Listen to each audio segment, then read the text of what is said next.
पर 5-6 साल मिनिमम देकर टैक्सेशन, ऑडिटिंग, कॉस्टिंग, अकाउंटिंग, इतने सारे सब्जेक्ट्स क्लियर करने के बाद, रिगरस आर्टिकलशिप करने के बाद हम सीए क्वालिफाई करते हैं, और वो क्वालिफाई करने के बाद भी जॉब नहीं लग रही है।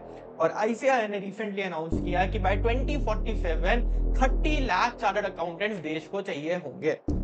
इतने सीएस का करेंगे क्या अगर जॉब भी अवेलेबल नहीं है? आखिर चक्कर क्या है, और क्या आपको सीए बनने के बाद जॉब मिलेगी भी या नहीं? मैं बात करता हूं guys, back in 1980s there were only 24,000 registered chartered accountants and this number increase to only 80,000 by the year 2000।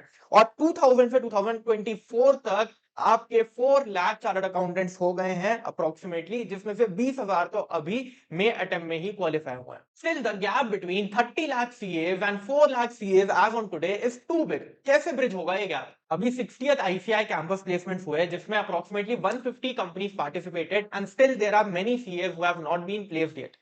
कुछ शॉर्टलिस्ट नहीं हो पा रहे, कुछ इंटरव्यू तक नहीं पहुंच पा रहे, कुछ को जॉब्स मिल रही है बट डिजायर्ड डोमेन में नहीं मिल रही। तो बहुत सारी ये प्रॉब्लम्स हैं और ये मल्टीपल रीजंस इसके पीछे है, जिनको मैं एक एक करके डिस्कस करूंगा क्यों जॉब्स मिलने में दिक्कत आ रही है। सर रीजन नंबर 1 है आपके prior academics. Yes, definitely matter करते हैं। इस बार कंपटीशन और भी ज्यादा था, तो सबसे पहला क्राइटेरिया रिक्रूटर्स के पास होता है based on your prior academics, जिसमें आपका सबसे टॉप पे आ जाता है नंबर ऑफ अटेम्प्ट्स। यस साहब, this is a harsh reality कि हाँ, नंबर ऑफ अटेम्प्ट्स के बेसिस पे हमको शॉर्टलिस्ट करा जाता है, and that is one of the reasons जिसकी वजह से जॉब मिलने में अभी दिक्कत आ रही है, because 20,000 people have qualified.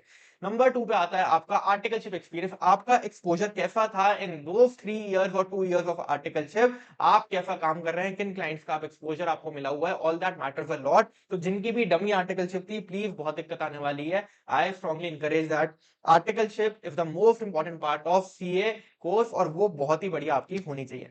Number 3 पे आता है आपका कि कैंपस में सर एक दिक्कत होती है कि आपकी एप्लीकेशन जो होती है ना, वो बहुत जनरल होती है। आप अपना एक ही रिज्यूम में अपलोड कर पाते हैं, और जो डेटा प्रोवाइड होता है रिक्रूटर्स को बहुत जनरल फॉर्मेट में होता है, that is not specifically customized as per the domain and as per the company. तो ना तो आप उसमें कीवर्ड्स डाल पाते हैं डोमेन स्पेसिफिक, और ना आप जेडी के हिसाब से कंपनी में अप्लाई कर पाते हैं। तो एक जनरल एप्लीकेशन होती है, और प्लस कैंपस में आपका 10x कॉम्पिटिशन होता है। एक वैकेंसी के लिए कंपनी 10-10 लोगों को शॉर्टलिस्ट कर सकती है। तो कैंपस में सारी दिक्कतें रहती हैं। तो सर कैंपस तो हो गया, कैंपस को छोड़ते हैं।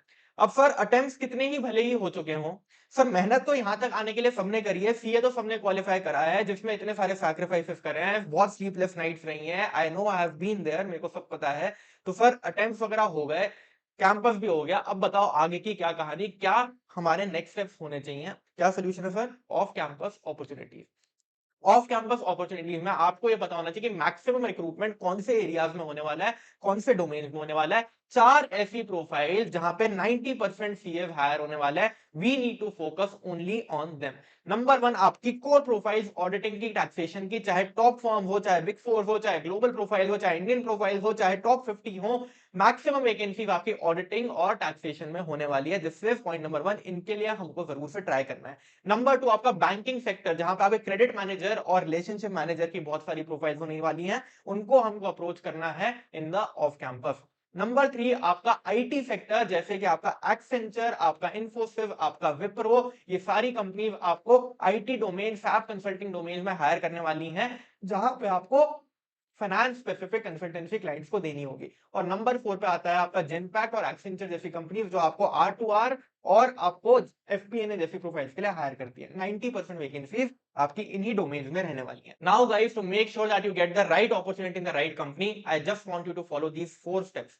नंबर 1 गाइस, आपको डिसाइड करने हैं अपने एटलीस्ट 2 डोमेन्स जिनमें आपका इंटरेस्ट एरिया हो, जिनमें मैक्सिमम वैकेंसीज हैं। वो स्टैट्यूटरी ऑडिट और इंटरनल ऑडिट भी हो सकते हैं, वो डायरेक्ट टैक्स और इनडायरेक्ट टैक्स भी हो सकता है। Decide at least 2 domain, this is your point number 1। Point number 2, अब आपको इन 2 डोमेन्स के लिए 2 रिज्यूमे बनाने हैं। अगर आपने ऑडिट सेलेक्ट किया है तो ऑडिट के रिज्यूमे में आपके ऑडिट वाले कीवर्ड्स होने चाहिए, सब्सटैंटिव टेस्टिंग जैसे, इंड एएस जैसे। और अगर आपने जीएसटी सेलेक्ट करा है तो जीएसटी स्पेसिफिक आपके कीवर्ड्स होने चाहिए, जिसमें आपके GSTR 9, annual return, reconciliation statement, GSTR 3बी, आईटीसी रिकंसिलिएशन, आपके डोमेन स्पेसिफिक कीवर्ड्स आपके उन 2 रिज्यूमेस में होने चाहिए। This is step number 2। Step number 3, sir आपको अप्लाई करना है अब सारी टॉप फर्म में और मिड साइज फर्म में। अगर बिग 4 और टॉप 10 में अपॉर्चुनिटीज नहीं मिल रही हैं, तो आपके लिए हमने city wise list of top firms बनाई हुई है, टॉप 50 फर्म्स की लिस्ट बनाई हुई है, प्लीज उनमें आपको अप्लाई करना है। दिस इज अ मस्ट, आपको फ्री में अवेलेबल है। एंड नंबर 4 गाइस, आपको लिंक्डइन को यूज करना है एचआरस को, पार्टनर्स को, डायरेक्टर्स को रीच आउट करके उनको ईमेल भी भेजना है, उनको लिंक्डइन मैसेज भी भेजना है और उनको फॉलो अप मैसेजेस भेजने हैं एवरी 3 डेज। ये 4 स्टेप आपको जरूर से फॉलो करना है। और अगर किसी भी चीज में प्रॉब्लम आ रही है तो मैं यहाँ पे हूं, आप मेरे को लिंक्डइन पे, व्हाट्सएप पे डीएम करो, I will definitely help you. And see guys, India need CS, but आपको अपनी तरफ से कोशिश करनी पड़ेगी। हमें लगता है कि बस सीए क्वालिफाई कर लिया उसके बाद लाइफ एकदम सक्सेसफुल हो जाएगी, कोई दिक्कत नहीं आएगी, ऐसा नहीं है। थोड़ी सी मेहनत आपको और करनी पड़ेगी, अपना इंटरेस्ट एरिया डिफाइन करना पड़ेगा और कंपनीज में अप्लाई करके अपना करियर बढ़िया जगहों से शुरू करना पड़ेगा। थोड़े और एफर्ट्स डालो। Multiple sector are developing in India, जैसे आपने ईएसजी का नाम सुना होगा, एनवायरमेंटल सोशल गवर्नेंस, सब जगह आपकी एक्सपर्टीज की बहुत जरूरत है। बात यह है कि आप कैसे पहुंचोगे उधर, कैसे अपनी जगह बनाओगे इन डिफरेंट इंडस्ट्रीज में। सो थोड़े से एफर्ट्स और लगाने, और कोई भी क्वेरीज हो तो आप मेरे को कमेंट करो। वीडियो अच्छा लगा हो तो अपने फ्रेंड्स के साथ शेयर करो, लाइक करो और जरूर से हमारे साथ कनेक्ट करिए। I will see you in the next video.